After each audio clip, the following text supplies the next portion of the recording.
What I've Done. Written by Night Breeze. Read by no one and nobody.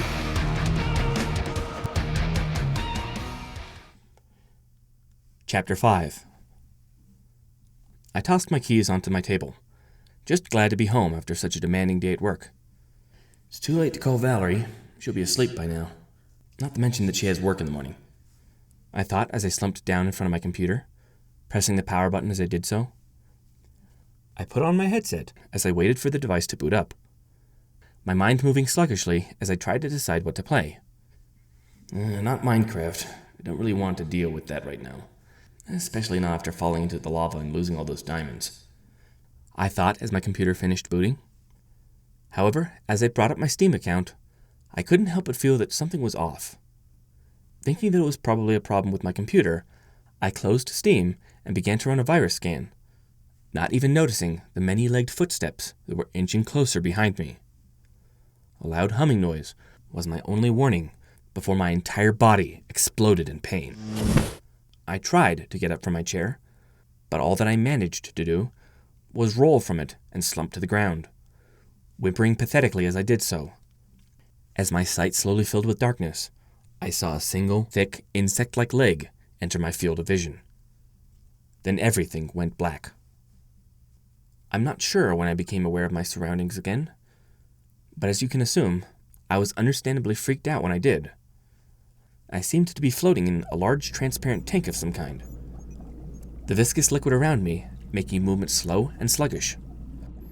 There was something metallic clamped down over my nose and mouth, feeding me precious life-giving oxygen, yet at the same time making me feel as if I couldn't breathe. I also seemed to be completely naked, only adding to the growing panic that was spreading through my mind.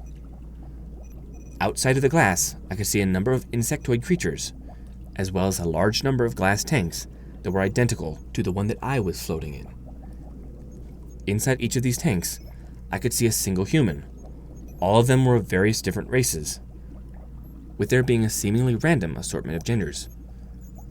The insectoids were all dressed in white zippered jumpsuits, many also holding what appeared to be a tablet computer of some kind. They all appeared to be busy, either taking notes on their tablets or working at the panels in front of each of the tanks. Is this really happening? I thought as I put my hands up to the glass, wonder and horror shooting through my brain. As I watched, several of the insects became aware of the fact that I was awake, one of which moved to the panel that stood in front of my tank. I had seen enough Star Trek, so I was fairly certain that that panel was some sort of control device for the tank that I was suspended in. I was also fairly certain that I didn't want to know what they were doing to me. Hey, let me out! I tried to say through my mask, futilely beating at the glass in front of me as I did so. All that came out of my mouth, though, was a faintly muffled sound, which the aliens in front of me promptly ignored. Please, I didn't do anything. Let me out! I said as I continued to pound at the walls of the glass tank. However, as I continued to try to force my way out of the tank, I started to feel drowsy, my strikes becoming less and less powerful with each passing second. Please, why, I said, as the darkness took me once again. They just took you from your home? You didn't even see your attackers? Silverback asked incredulously. No, I never see. They take when busy, not even hear approach, Alex said with a shake of his head. And they ignored your cries for help as well, Gustav said thoughtfully as he stroked a talon underneath his beak. No, ignore what say, ignore what do. They turn eye blind, monsters to center, Alex said as he took another bite of the food in front of him. What happened next? Celestia asked, unsure if she wanted to hear more, but unable to turn away. I not remember everything. Drugged, poisoned, mostly through time, but... The next time I awoke was on a large metal slab. Where am I now? I thought, as I tried to look around. However, I seemed to be paralyzed, unable to even move an eyeball. Despite being unable to voluntarily move a muscle, I could still feel the world around me, and what I felt was pain. Judging from the sheer amount of pain and the locations of that pain, I guessed that they had removed my arms and legs sometime while I was asleep. I tried to scream in horror, but was unable to do so much as whimper in pain due to my paralysis. That being said, I could only watch as a collection of blades slowly made their way to my face, inching ever closer with each passing second. They suddenly lunged forward, and I felt a sharp stabbing pain in my eyes, followed almost instantaneously with darkness. Luckily for me, the sheer amount of pain that the blades had caused forced me to pass out, allowing me to sink into the merciful arms of unconsciousness. When I woke up next, I seemed to be floating in that tank again, though I couldn't really be sure of that, seeing as how I was still paralyzed and unable to even open my eyelids under my own power.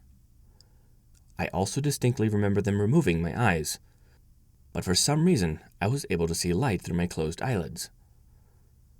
I also seemed to have my arms and legs again, but that was of little comfort, due mainly to my inability to use them.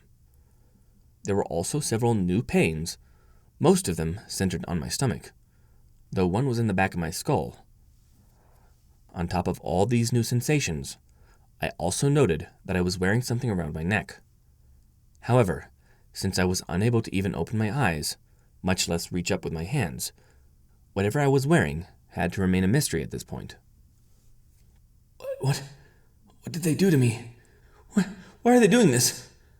I thought, as I peacefully floated in the viscous fluid around me. I don't know. An unbidden thought came back, but not in my voice. The voice in my head was one that I had never heard before, though it seemed to be female in nature. What the heck was that? I thought, shocked that my innermost thoughts had been answered. Don't yell. We can hear you just fine, another voice said, though this one was male. Who are you? I asked, a little afraid of what sort of answer I was going to get. I'm Stacy, the female responded. And I'm Eduardo, the other voice said, his thoughts coming through loud and clear. Am I just imagining this? I asked, after a couple of seconds of uncomfortable silence. I'm going crazy. I knew it. I don't think you're going crazy. I think that whatever those aliens did to us, it somehow linked us all together. Stacy and I have been awake for what we've guessed is about an hour now, just comparing notes and pasts. We don't know. It's kind of hard to tell time like this. Anyway, I don't think you're imagining us, or us imagining you, Eduardo said quickly. Okay, let's say that I buy that explanation for now. Not like I have much choice in the matter, I muttered in disbelief. What's your name? Stacy asked timidly. I'm Alex, but shouldn't you already know that? I asked sarcastically, still thinking that she was just a fragment of my fractured personality. Before she could answer that, however, another voice joined the conversation, followed by another, and another, and another. Soon there was a cacophony of voices, some screaming in pain, some crying, some yelling, but all demanding answers. Well, that answers that question, I thought painfully to myself. Quiet! I thought as loudly as I could, over and over again. Since I had no way to tell the passing of time, I probably spent an hour trying to get everybody's attention. I faintly became aware of Stacy and Eduardo thinking the word quiet in time with my mental shouts, and slowly others joined in our call for order. Eventually the noise was silenced, and everybody was shouting along, calling for order. I then stopped, keeping my thoughts to myself as I waited patiently for everybody to follow suit. This took a while, but eventually everybody caught on, and soon silence reigned. Now that I have everybody's attention, I'd like to start by stating that no, we are not all going crazy. At least, not that I can tell. Also, we are all in this together, so please do not shout over others, since it appears that we are all sharing the same thinking space. I thought to the assembled voices. Where are we? Why are they doing this? What are they going to do to us? Hold it. Let's not start that up again, people. A voice I didn't recognize piped up. Let's start by introducing ourselves one by one. to see how many of us these monsters have taken.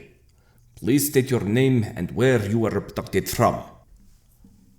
Thank you, Stacy said with a sigh of relief. My name's Stacy, and I'm from a little town in northern Oregon. We introduced selves. I admit that didn't know each name perfect first, but days we forced together turn weeks. I remember each voice by heart. I know each name. I know each family. I know each job. We not start family, but we become family. Family through together, Alex said slowly as he put down the silverware he was holding. How many of you were there? Celestia asked hesitantly. We 50 strong. Half girl, half boy. We random mix countries. Not all speak same tongue, but somehow understand same tongue. Not know how. Probably same way monsters tell way orders, without understand, Alex said quietly. Luna nodded at this, while gently draping a wing over the human's shoulder.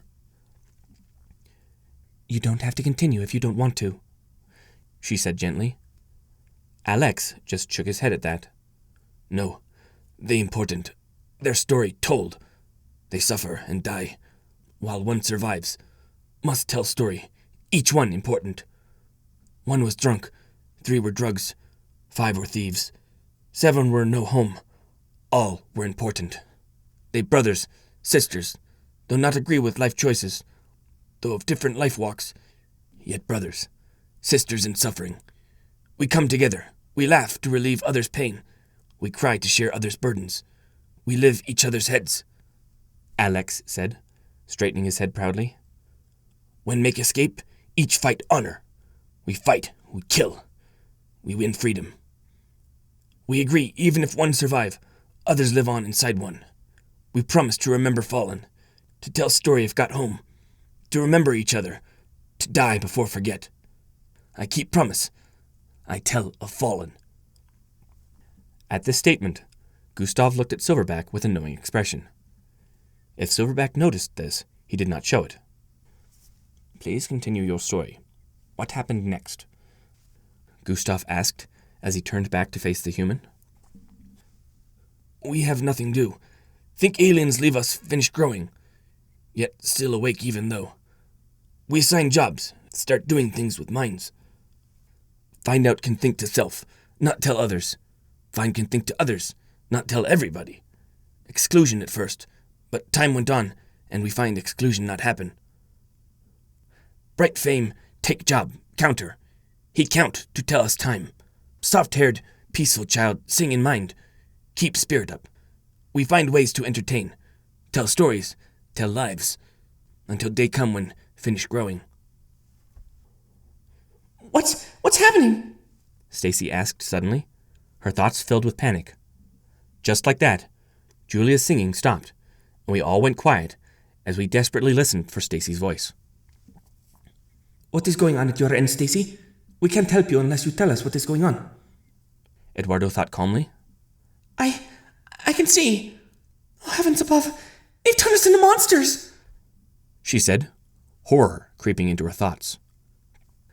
I was going to ask her to describe for us what we looked like, but that question was answered almost immediately when my own eyes snapped open, allowing me to see the horrors that we'd all become. We look like a cross between the Rake, a hunker from the Elder Scrolls, and Slender, I thought as my tank began to empty. As soon as my feet touched the ground, my body started moving on its own, pulling off the mask at my face and standing at attention. Guys, we're not paralyzed. We're being controlled, I thought in horror. I heard several of us gasp in horror. Bob even stopped counting, shocked at what he heard. What are they making you do? Kazuko asked quietly. They're making us follow them, Stacy said. But they're only taking 4 of us. Who are the other 3? I'm one. I'm second in line, I thought as I fell in line behind another twisted human. I'm another, and I'm behind Alex. Hey, Alex, I heard Casimir say. I must be taking up the front then, Amelia said. Well, you 4 keep us appraised as long as possible, Eduardo said as we marched behind the 2 alien scientists in front of us. That's odd, How are they issuing orders? I don't think they've said a single word to us. Casimir said thoughtfully. Probably have us all wired to a central computer somewhere. Do you see that remote in the left one's claw? He's probably able to select us individually and give us orders, either individually or as a group. I thought back. Like StarCraft? Amelia asked. Precisely. I bet if we can get our hands on that remote, we'll be able to get free. I thought excitedly. Except we can't move a muscle without their saying so, Alex. Bob cut in. Where are you now? We seem to be in a long, narrow tube. Our bodies are putting on what looks like comet armor and are picking up Star Trek-style ray guns, Stacy said with alarm. And so it all comes together. We're weapons, you guys. These sick freaks turned us into living weapons. Eduardo said with disgust. Does that mean they're going to... Stacy said, her voice sounding suddenly very tiny and fragile. It does. They're going to make you kill someone. Eduardo said grimly. But I don't want to kill anyone. I'm a flower shop owner. I've never even thought about carrying a weapon.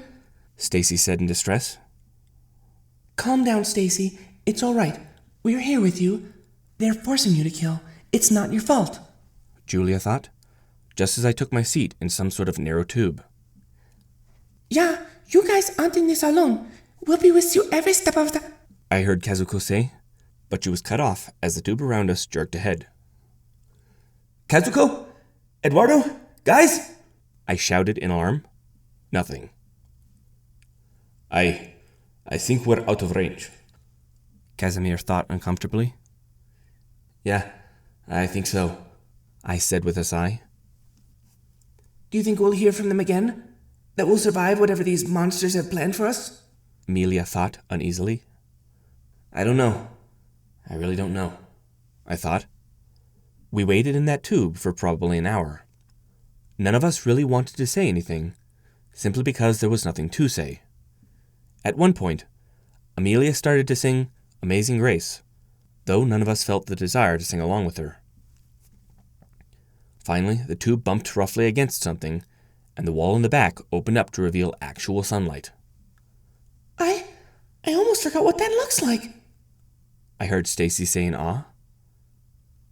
Me too, Stacy. Me too, Amelia thought. What do you think we're here to do, Casimir? I asked, a little scared at what was about to happen.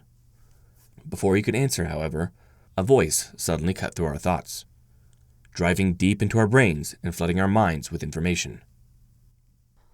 Greetings, Subject 3, 27, 38, and 50. On the provided maps is your target, a small general fortress. You are to go there and kill every single soldier that you find. Find the fortress's main computer core and get back to the shuttle. Are these orders understood? The voice said, its tone robotic and unfeeling. 4 voices, completely separate from us, yet still ours, answered in agreement to the horrible demands that were given to us. We were then forcibly marched deeper into the forest, our minds becoming increasingly panicked as plans for how best to assault this fortress danced in our heads. What in the blue blazes is happening? I asked as part of my mind was hijacked and used to plot and scheme the best way to murder innocents. I don't know. It's like someone has access to my brain. Try to fight them. We have to help these Geminal guys as much as possible, Casimir said, his voice filled with distress. This is so much worse, Stacy sobbed, as I watched an image of where to attack from come from her. It's like we're planning to kill these people, like we're taking part in the slaughter. That thought alone made us redouble our efforts to regain control of our own minds. However, nothing we tried or thought seemed to make any difference as we watched our bodies swiftly march into the unknown jungle ahead of us. You could see everything that was happening to you? Gustav asked in horror. I feel everything happen. Every strength move, every eye move, every sick plan in head. We try fight, but not work, Alex said, staring down at his thumbs as he spoke. Long time not make screams any less fearful. Still see blood on claws when sleep. The room was silent after that. Everybody there just looked at him with a strange mix of horror and disgust written on their faces. After a few moments of this, Alex shuffled with his hands uncomfortably, unable to take the pressure. I understand, am murderer. Not choice be murderer, but blood still on hands. I feel mind plan death, not want thoughts in head. Feel what like kill, such evil exist. You don't want murderer here, understand. No shield me, not want more death on hands. If monsters come claim me, then let them have me. Will not let you die, because me. Alex said as he brought his legs up and began to hug his knees, tears coming from his eyes at the memories that they had dug up. Alex, you don't... Celestia said, but was interrupted as Silverback's booming voice filled the room. Alex, you have nothing to feel guilty for, the burly Minotaur said, his eyes boring into the tiny-looking human in front of him. Does the sword feel guilty for the slaughter? Is the spear at fault for the death of an innocent? No. The blame lies solely on those who cast the spear or swung the sword. The fact that they took innocents like you and turned them into weapons only furthers their guilt. Alex, after what I've heard today, you may rest assured that the entire Quothon Minotaur clan is at your side. The entire kingdom of Minos will protect you if I were king, but I am not. All I can do is speak for my clan and apprise my king of the situation. Alex perked up at this. You not know what mean. They strong, they kill, he said in distress. The burly Minotaur just shook his head at this, a smile on his face. Then we die with honor, and we'll take as many of those dung heaps as we can with us. I have heard enough, Silverback said as he left the room. Celestia shook her head in disbelief. Always the impulsive one there, she said, marveling at the Minotaur's sudden change of attitude. He also could never sit in the same room for very long. It makes you wonder why his uncle ever decided on him as a diplomat. Gustav wondered as he watched the impulsive young Minotaur leave the room. He then turned back towards the shocked human and cleared his throat. I would still hear the rest of your story, if it isn't too much to ask for. Alex nodded his head at that, apparently too shocked to say anything. After a couple of minutes of thinking, he cleared his throat and dove back into his story.